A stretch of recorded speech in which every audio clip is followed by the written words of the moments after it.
Welcome back. Metro Council is meeting tonight. We have Councilwoman Jennifer Gamble joining me now to talk about some of the big topics on the agenda tonight. Councilwoman, good morning, and thank you for being here. Thank you for having me. One of the stories we've been talking about within the last 24 hours has been this effort, this bill to regulate the noise on Broadway, trying to require the honky-tonks to turn their speakers inward so that it isn't too loud, and Metro police officers having communication issues.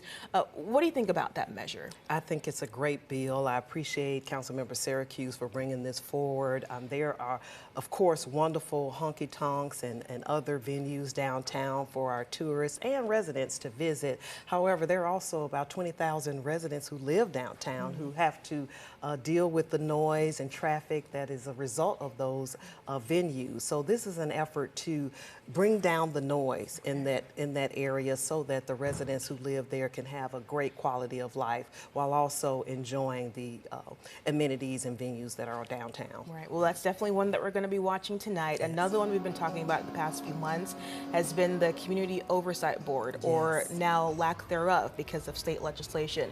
So what is Metro proposing now to address that issue? Yes, we have a bill on third reading tonight. It is BL 2023-1990, and this bill will basically reconstruct the Community Oversight Board as we know it today to be in compliance with the new state law. As you recall, back in May of this year, Governor Bill Lee signed a new law that preempts the current law of the Community Oversight Board and reconstructs that board into a community review committee. So this bill tonight addresses that in order to be in compliance with state law. Of course, the new community review committee will have new duties as opposed to the current Community Oversight Board. For example, they will no longer be able to investigate misconduct or complaints of misconduct of Metro Police as they do now. With this new Community Review Committee, they will have to turn over those complaints to the Internal Affairs Division of the Metro Police to investigate.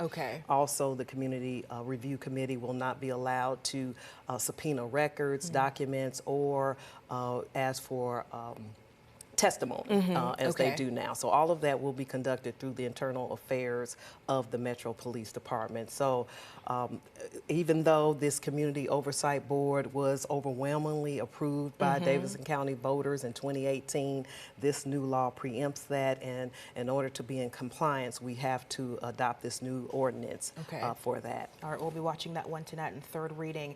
There's also an agreement between Metro and the Electric Power Board that's up for discussion. Tell me about that one. Yes, I'm excited about that one as well. That's a bill to enter into an intergovernmental agreement with the Electric Power Board, which is Nashville Electric Service, to convert about 55,000 street lights across the county into LED fixtures. Wow. And that will make those lights more efficient and more cost effective. It's estimated that these new LED fixtures will save the Metro government and taxpayers about $20 million in energy costs and reduce greenhouse gas emissions by about 36,000 tons rather over 10 years. Wow. And I mean, that's something we've been trying to do in our own homes for all these years. So now Metro trying to catch up with that. Good to see it. All right. Thank you, Councilwoman. We appreciate it. Thank you.